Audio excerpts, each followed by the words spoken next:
Hello and welcome back to Mystery Shots. Lynn is an outstanding secondary school student. She has spent her entire life with her father.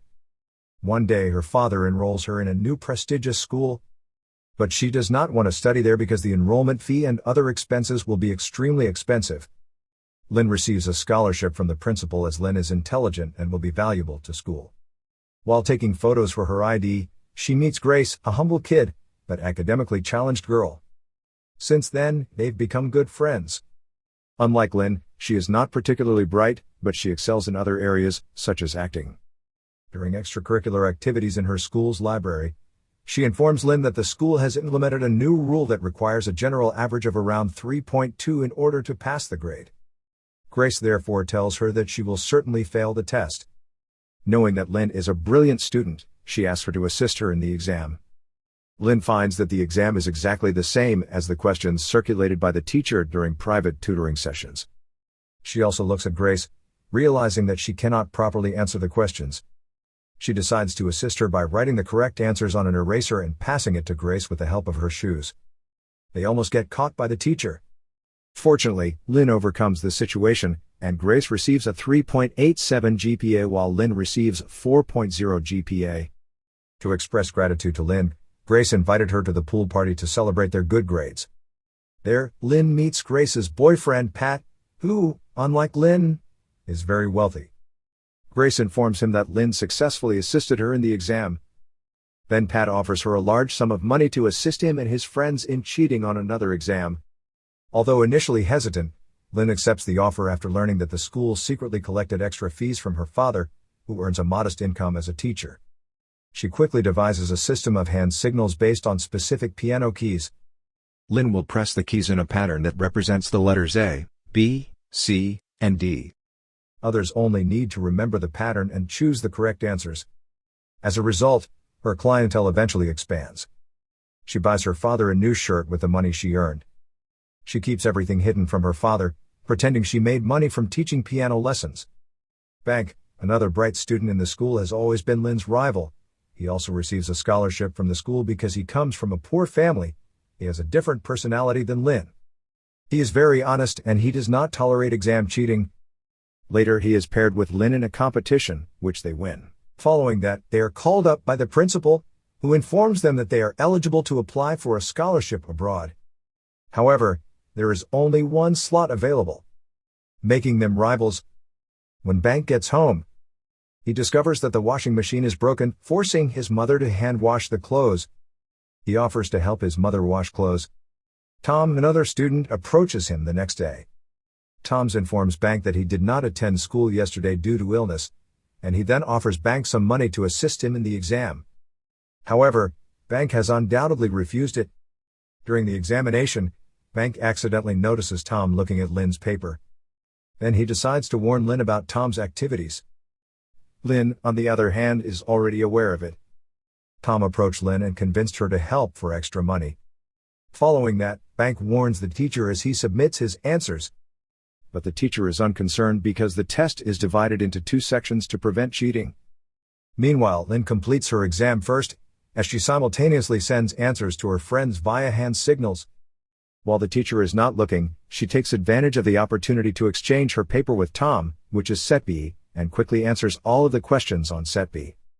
After the exam, she gets caught when Bank warns the principal about the cheating. As a result, her father is called up to the school.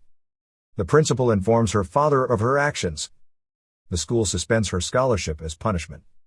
Furthermore, she retaliates to the principal by claiming that it was never a full scholarship because they had to pay other expenses.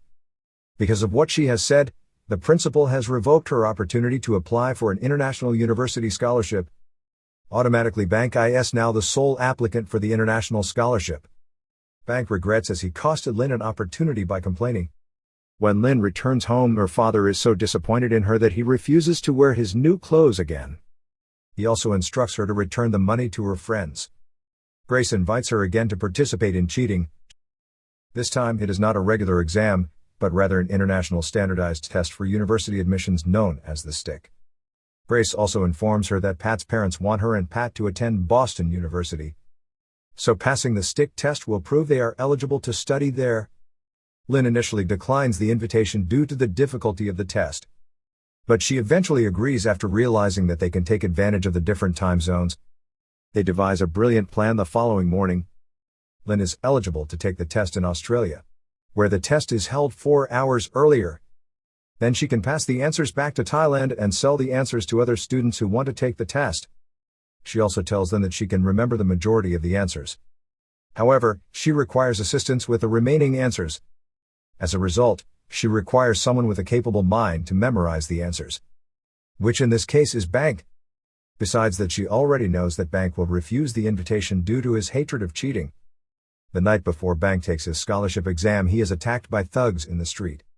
He is then thrown in a landfill the next morning, causing him to miss his exam. Knowing about this, Lynn visits Bank and offers him a job. He initially declines her offer, but later agrees for the money he desperately requires. That night they prepare for the final operation. The plan is for both Lynn and Bank to fly to Australia to get a head start on their exams. During their break, they will go to the bathroom and hide their cell phone in order to deliver the answers back to Grace and Pat.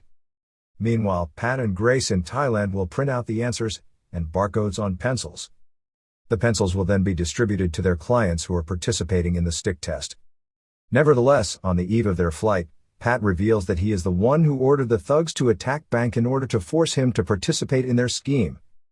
Bank, enraged, immediately attacks Pat. Pat then tries to apologize, but Bank decides to leave in rage. Lynn, who is also surprised by the revelation, begins to reconsider her actions and pursues back. Pat, on the other hand, confronts Lynn and tells her to finish what she started. As a result, they continue with their plan. They eventually arrive in Sydney to take the test. Both of them finish their tests before the break, giving them more time to memorize their answers. However, during the break, Bank abruptly instructs Pat and Grace to raise his share of the funds in order to send his answers for them. Pat is initially hesitant, but Grace persuades him to grant his wish. He then delivers half of the money and promises to send the rest after Bank sends the answers. Lynn and Bank complete their second section successfully, but there are issues during their second break. The inspecting officer finds Bank oddity by staying too long in the restroom during break time. Lynn, on the other hand, is late in sending her responses because there is a line inside the women's restroom. As a result, the officer catches Bank red-handed, while Lynn escapes carrying her phone and hiding it on her boots, and she eventually hides it inside a water dispenser. She then moves on to her final section without Bank, and she must memorize all of the answers on her own. Because she is out of time, she makes herself vomit with a pencil and then informs the officer that she is ill. She leaves early as she has completely memorized the answers. Meanwhile, the officer who apprehended Bank attempts to track her down in order to determine whether they are linked. While being chased, she is sending the answers on her cell phone. She also almost forgets to send the final set of answers. But fortunately she is able to do so. Afterwards, the officer finally catches her, asking her to come with him for questioning. During the interrogation, Bank gestures to her to leave him by denying knowing her. Returning to Thailand, Lynn is greeted warmly by Pat and Grace and learns that their scheme was a huge success. But, because of her bad experience in Sydney, she turns on them and refuses her share of the money. They continue to celebrate with the other participants who passed the stick test. They also inform Lynn that Bank has already taken a share, but she then exits the group chat. Later, she is invited to his home by the Bank. It appears that he has invested his share in revamping his mother's laundry business. After that, Bank informs her to launch a new scheme. He also assures her that it will be much safer this time with a larger client base. When she declines, Bank threatens to expose the entire affair, claiming that she was another mastermind behind the original team. Lynn then tells him once more that she has made her decision to come clean. She later confesses to her father, who consoles her and assists her in redeeming herself by submitting a formal confession to the Stick organization. Like and comment your thoughts about this mystery shot. And don't forget to subscribe Mystery Shots for more such content.